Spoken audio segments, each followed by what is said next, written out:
Hey guys, hello and welcome back to this episode of No Easy Feast, where today we're going to be learning two things. One, how to make a rhubarb custard pie, and two, how to use time-lapse photography to make yourself look really good. First off, we're going to start off making a pie crust from scratch, which starts with a food processor and 2.5 cups of white flour, 1 full cup of very cold, slightly chopped, I don't know, you don't have to be that picky with it, but it has to be very cold butter, 1 full cup. And we're going to blend that all up until it looks kind of like wet sand. And to that I'm going to add the wet ingredients, which is 1 egg, 1 tablespoon of apple cider vinegar, and 1/4 cup of ice water. Once again, you want to keep this as cold as possible to keep that butter really cold until you bake it.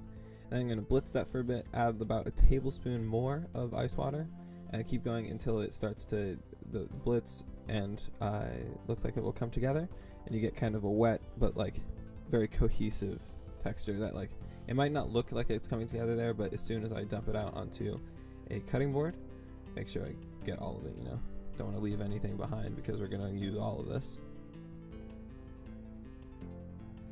And then I'll just start forming it together into one cohesive kind of puck, like I don't know, like you want to put it in, get it into like one little dough puck that you can put in the refrigerator, and let, after covering with cling film, and let it kind of just relax. Let it have a bit of a vacation. It's just been through a food processor. It needs some time off.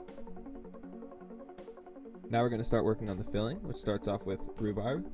And I got this rhubarb out of our garden, but you can also just find rhubarb at most like big, I don't know, grocery stores. It's about 3 cups of rhubarb, and I just want to get it cut up so it's nice and uniform and pretty small. Then we're going to make our custard, which starts off with 1¼ cups of granulated sugar, 3 beaten eggs, 1 cup of heavy cream, 3 tablespoons of flour, and 1/2 teaspoon of salt, which we're going to whisk thoroughly. Once again, that time-lapse photography coming in clutch, making me look like I'm really effective. And then we're going to set these aside and get ready to roll out our dough and make that pie.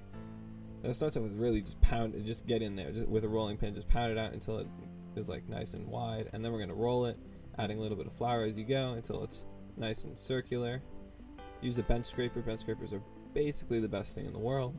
And then we're going to roll it up over the rolling pin and then roll it out on top of a pie plate.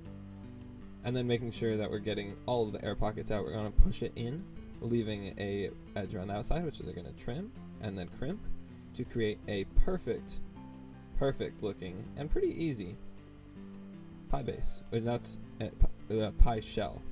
They'll call it a shell. Pie shell. To which we're going to add our 3 cups of rhubarb. And rhubarb has basically 0 natural sugar in it, so that's why our custard's so sweet. And then we're going to just pour the custard right on over it. This is a great like summer tart. It can be served with lots of whipped cream on top. That's my personal preference. But you should bake it at a 350-degree oven for about 40 to 50 minutes. And the center might look a little bit runny, but that's because this is a custard pie, and so it will set as it's chilled. And it should be served cold with whipped cream on top. Thanks guys, see you next time.